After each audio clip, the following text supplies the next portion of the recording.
3월 22일 금요일 토론토 한인 장로교회 새벽기도에 오신 여러분들을 주님의 이름으로 환영합니다.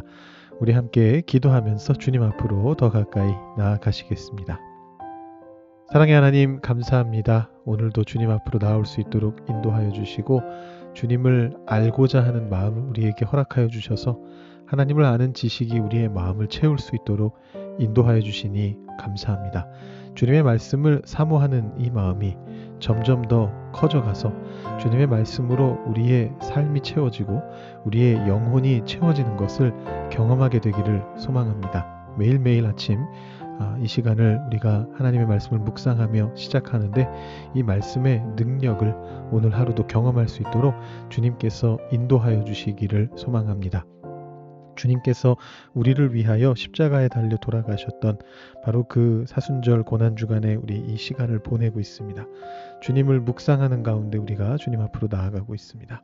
주님의 그 고난을 묵상하면서 우리도 우리 안에 우리 삶 속에 일어나는 고난들에 대해서 우리가 어떻게 그것을 해석해야 되는지를 배울 수 있도록 주님 도와주시고 그 고난을 넘어서는 주님의 놀라우신 영생을 우리가 어떻게 받아서 누릴 수 있는지를 생각해보는 그런 귀한 시간 되도록 주님 역사하여 주시옵소서. 오늘 하루의 삶도 주님께 의탁드리며 또 우리가 살아가는 모든 공간에서 우리가 함께 만나게 될 모든 이들도 주님 앞에 의탁드리는 가운데에 우리의 삶을 통해 주님을 드러낼 수 있게 하여 주시옵소서.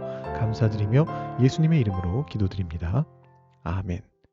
오늘 우리에게 주시는 하나님의 말씀은 요한복음 17장 1절부터 8절까지의 말씀입니다. 요한복음 17장 1절부터 8절까지의 말씀을 봉독하도록 하시겠습니다. 예수께서 이 말씀을 하시고 눈을 들어 하늘을 우러러 이르시되 아버지여 때가 이르렀사오니 아들을 영화롭게 하사 아들로 아버지를 영화롭게 하게 하옵소서. 아버지께서 아들에게 주신 모든 사람에게 영생을 주게 하시려고 만민을 다스리는 권세를 아들에게 주셨음이로소이다. 영생은 곧 유일하신 참 하나님과 그가 보내신 자 예수 그리스도를 아는 것이니이다. 아버지께서 내게 하라고 주신 일을 내가 이루어 아버지를 이 세상에서 영화롭게 하였사오니 아버지여 창세전에 내가 아버지와 함께 가졌던 영화로서 지금도 아버지와 함께 나를 영화롭게 하옵소서. 세상 중에서 내게 주신 사람들에게 내가 아버지의 이름을 나타내었나이다. 그들은 아버지의 것이었는데 내게 주셨으며 그들은 아버지의 말씀을 지키었나이다. 지금 그들은 아버지께서 내게 주신 것이 다 아버지로부터 온 것인 줄 알았나이다. 나는 아버지께서 내게 주신 말씀들을 그들에게 주었사오며 그들은 이것을 받고 내가 아버지께로부터 나온 줄을 참으로 아오며 아버지께서 나를 보내신 줄도 믿었사옵나이다. 아멘. 우리는 요한복음을 계속해서 보고 있습니다. 그리고 보면 볼수록 요한복음이 과연 다른 공관복음과는 다르구나라는 그런 깨달음을 얻게 됩니다. 공생의 사역도 굉장히 다르게 묘사가 되었습니다만 예수님의 순환에 대한 기사 역시 굉장히 다르게 묘사가 되고 있죠. 6월절 식사의 경우에 요한은 성찬식을 제외했고 대신에 세족식을 넣어 두었습니다. 그리고 예수님의 마지막 가르침이죠. 다른 복음서에는 없는데 예수님의 그 마지막 가르침을 진행합니다. 13장 끝부분부터 16장까지 약 3장 조금 넘는 분량의 마지막 수업을 예수님이 하신 것으로 요한은 그렇게 기록하고 있습니다. 자, 그 다음에 오늘 17장인데요. 이 17장 또한 다른 복음서에는 없는 내용입니다. 바로 예수님의 마지막 기도입니다. 요한은 예수님의 겟세마네 기도를 빼는 대신에 이 자리에 흔히 대제사장의 기도라고 불리는 마지막 기도를 넣어 두었습니다. 이 기도의 내용이 조금 특이한데요. 내용적으로 볼 때는 13장 31절, 32절에서 조금 이어집니다. 그리고 정작 그 사이에 있었던 마지막 수업의 핵심적인 내용인 성령이나 사랑 문제가 거의 다뤄지지 않고 있습니다. 그래서 어떤 학자들은 예수님의 이 기도가 16장 뒤가 아니라 마지막 수업 전인 13장 32절 뒤에 있어야 하지 않는가 이렇게 생각하는 사람도 있습니다. 이렇게 13장의 2절과 17장 1절을 붙여놓고 보시면 자연스럽긴 합니다. 예수님께서 영광을 받으시고 하나님도 예수님으로 인해 영광을 받으셨다라는 주제가 13장 31절 32절에 나오는데 17장 1절도 똑같은 주제가 나오고 있죠. 아버지여 때가 이르렀사오니 아들을 영화롭게 하사 아들로 아버지를 영화롭게 하게 하옵소서, 이렇게 되어 있고, 뭐 아무튼 뭐 그게 그 학자의 주장이니까 그게 맞을지는 알 수는 없습니다만, 이 기도 안에서 마지막 수업의 어떤 일부 내용들, 예를 들어서 예수님과 하나님께서 서로의 안에 거하신다라는 그런 부분들이 나오고 있는데, 정작 굉장히 중요한 주제인 성령이나, 성령은 아예 안 등장하는 것 같고요. 또 사랑에 대한 언급도 막판에 한두 번 나오고 거의 나오질 않습니다. 그래서 그 점을 우리가 좀 알고 지나가야 됩니다. 유념하고서 이 기도의 내용을 좀 살펴볼 필요가 있습니다. 아마도 그 내용들이 중요하지 않아서 안 다룬 건 아닌 것 같고요. 포커싱이 조금 다르다, 이렇게 생각을 하시면 좋을 것 같습니다. 자, 오늘 말씀인 17장 앞부분의 주요 내용은 영광, 또 영생, 그리고 세상이라는 그런 세 주제를 보여주고 있습니다. 이 중에서 세상이라는 주제는 내일 말씀에서 조금 더 심화가 됩니다. 일단 오늘 말씀을 중심으로 해서 이 세 가지를 한번 한 주제씩 짤막하게 살펴보죠. 먼저 영광입니다. 오늘 말씀 속에서는 다 영화라는 단어로 번역이 됐는데 같은 의미죠. 예수님께서 1절에서 말씀하시기를 때가 이르렀다, 이렇게 하나님께 고하신 다음에 아들을 영화롭게 하사 아들로 아버지를 영화롭게 하게 하옵소서, 이렇게 이야기합니다. 자, 여기서 말하는 때는 십자가와 부활이죠. 말씀드렸던 대로 요한복음은 이 둘을 정교하게 구분하지 않습니다. 십자가에서 들려지는 것도 영광이고 부활로서 들려 올라가시는 것도 영광이죠. 뭐 승천까지 다 포함해서 다 요한은 영광스러운 일로 묘사를 하고 있는데, 여기서 말하는 때는 그러니까 이 십자가 부활을 뭉뚱그려 놓고 있다라고 보시면 될 것 같아요. 자, 이 사건을 통해서 무슨 일이 벌어지는 것입니까? 예수님 편에서 볼 때. 바로 성육신의 반대 현상이 일어나게 되는 것인데, 원래는 예수님께서 당신의 영광을 포기하고 이 땅에 내려오셨지 않습니까? 그런데 다시 그 영광스러운 자리로 올라가시는 일이 벌어지는 겁니다. 5절에서 이 부분이 보다 분명하게 묘사가 되고 있습니다. 아버지여, 창세전에 내가 아버지와 함께 가졌던 영화로서 지금도 아버지와 함께 나를 영화롭게 하옵소서. 그러니까 여기서 말하는 영광이라고 하는 것, 영화라고 하는 것은 예수님이 하나님으로서 가지시는 영광. 그러니까 세상이 창조되기 이전부터 이미 가지고 계셨던 그런 영광인데, 인간이 되기 위해서 포기하셨던 그 영광을 되찾으시는 걸 말하는 것입니다. 바로 십자가와 부활 사건을 통해서입니다. 이것은 그 10절에서 말하는, 이 10절은 오늘 말씀은 아닙니다만 10절에서 말하는 영광하고는 조금 다릅니다. 10절에 보시면 예수님께서 제자들을 통해서 영광을 받으셨다, 이렇게 기록이 되는데, 이것은 이제 당시에 그 명예를 중시하는 문화에서 획득 명예라고 불리는 겁니다. 나중에 얻게 되는 명예를 말합니다. 그런데 이 앞의 절들에서 말하고 있는 영광이라고 하는 것은 귀속 명예라고 하는 겁니다. 이건 원래부터 타고난 것을 말합니다. 자, 예수님께서는 원래부터 하나님이시기 때문에 원래부터 귀속된 영광, 명예가 있으신 겁니다. 하나님으로서의 영광을 이미 갖고 계십니다. 그거는 제자들을 통해서 다시 받지 않으셔도 돼요. 그 영광하고는 다른 개념이에요. 이미 가지고 계신 영광인데 그거를 내어놓으셨다가, 능동적으로 예수님께서 내어놓으셨다가 그것을 다시 되찾으시는 겁니다. 자, 사실 이 주제가 이미 우리가 요한복음에서 많이 봤죠. 특히 1장의 서문에 나와 있었습니다. 태초에 말씀이 계시니라, 하나님과 함께 계셨다. 그 다음에 창조에 대한 얘기가 좀 나오다가 14절에 가서 결정적으로 영광이라는 단어가 나오죠. 말씀이 육신이 되어 우리 가운데 거하심에 우리가 그의 영광을 보니 아버지의 독생자의 영광이었다. 이렇게 원래 가지고 계시던 영광을 되찾으시는데 어떻게 되찾게 되시느냐? 4절 말씀을 보시면 예수님께서 자신의 사명을 감당하심으로써 하나님에 의해 들어 올려지셔서 명예를 회복하시게 될 것이다. 이렇게 기록이 되고 있습니다. 이것이 이제 17장에 나오고 있는 영광이라는 주제고요. 자, 그 다음에 나오는 이야기는 영생입니다. 자, 영광이라고 하는 건 예수님 입장이죠. 예수님 입장에서는 십자가와 부활을 통해서 영광을 얻게 되십니다. 그것도 본래 가지고 계셨던 영광을 되찾으시는 건데, 예수님이 아니라 제자들 입장에서는 어떻게 될까요? 예수님을 따르는 사람들을 말하는 거죠. 우리 크리스천들을 말하는 건데요. 그들은 영생을 얻게 됩니다. 어쩌다 보니까 앞 글자가 똑같네요. 우리말로 영광, 영생. 예수님은 영광을 얻으시고 우리는 영생을 얻습니다.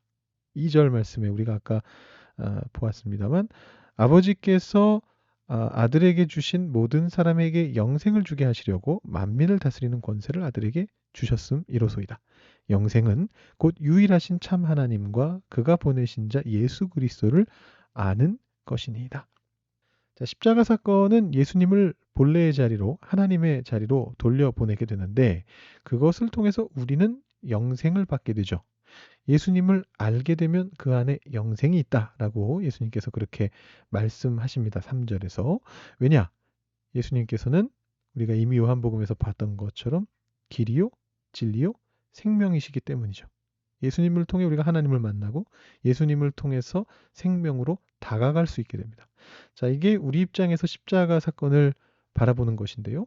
이것 또한 1장의 서문에서 이미 등장을 하고 있죠. 영접하는 자, 그 이름을 믿는 자들에게는 하나님의 자녀가 되는 권세를 주셨다.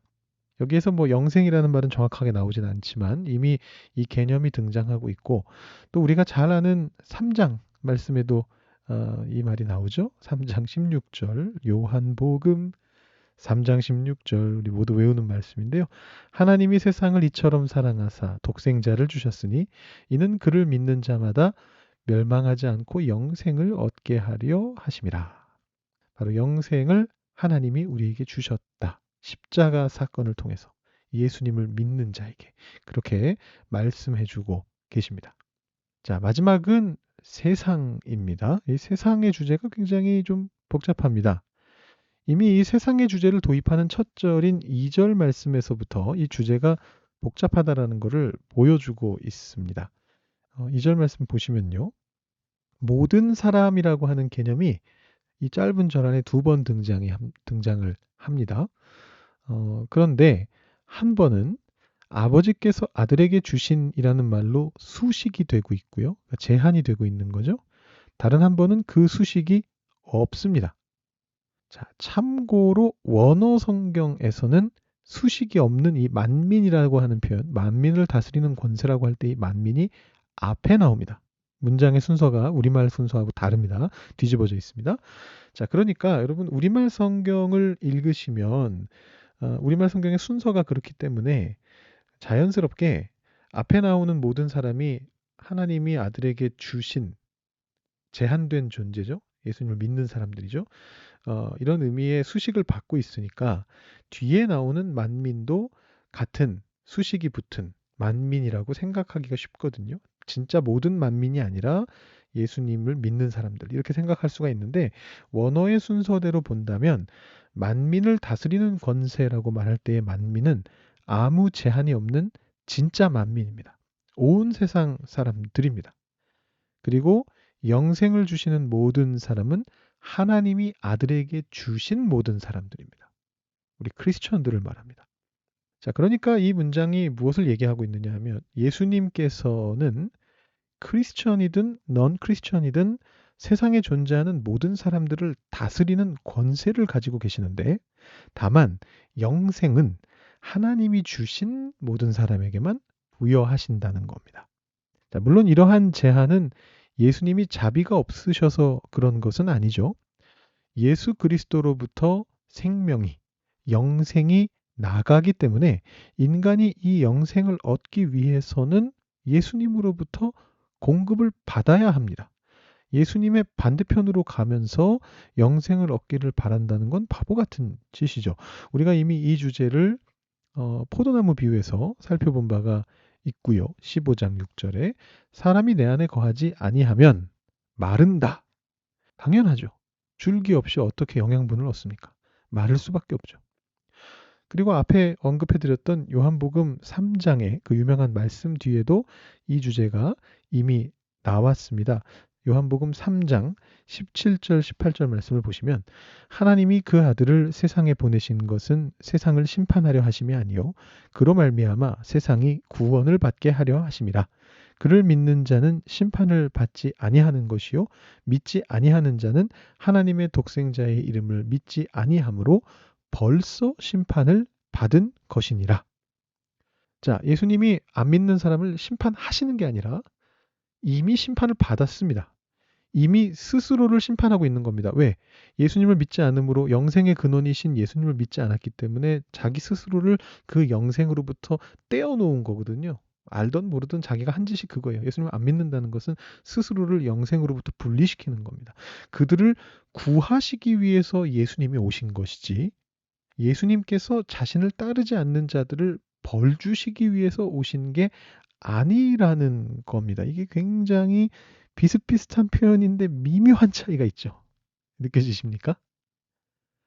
그렇기 때문에 이 세상은 물론 그 자체로 좋게 봐줄 수 있는 곳은 아닙니다만 여전히 예수님의 구원의 대상인 것이죠. 그래서 내일 말씀에서 아마 김 목사님께서 더 자세하게 다루어 주시겠습니다만 예수의 제자들은 세상에 속하지 않는 자라는 정체성과 동시에 세상 속으로 보냄을 받은 자라는 이 두 가지 정체성을 같이 가지고 있게 되는 겁니다. 그래야만 하는 것이고요. 이것이 이제 세상에 대한 이 17장이 말하는 또 전체 요한복음이 이야기하는 조금 이중적인 세상에 대한 관점인데 오늘 이 17장에서도 나오고 있습니다. 자, 오늘 예수님의 기도 맨 앞부분 보면서 요한복음 1장부터 관통되어 왔던 주제가 정리되어 나오고 있는 걸 발견하게 됩니다. 예수님께서는 이제 곧 십자가 사건을 통해 영광을 되찾으시게 되고 우리는 그 사역을 통해서 영생을 얻게 되고 그리고 세상 속으로 나아가게 됩니다. 우리가 다음 주에 고난주간 특별 새벽 기도회를 진행하고자 하고요. 또 여러분들이 함께 참여하실 수 있는 릴레이 금식을 함께 진행하고자 합니다.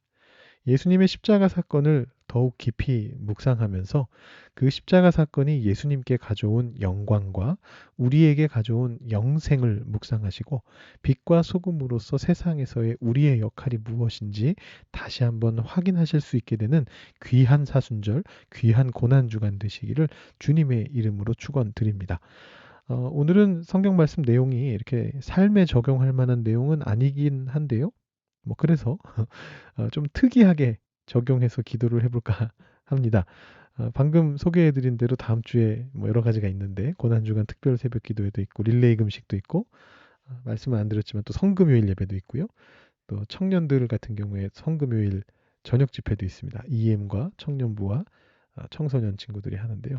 여러분 이런 일정들에 어떻게 참여하고 싶으신지 어떤 마음으로 참여하실 것인지 한번 생각해 보시면서 기도와 묵상을 한번 해보시고 다짐하는 그런 시간을 가져보시면 어떨까 이런 생각을 해봅니다. 그리고 여러분 개인 기도하시고 오늘 새벽 기도 마치시기 바랍니다.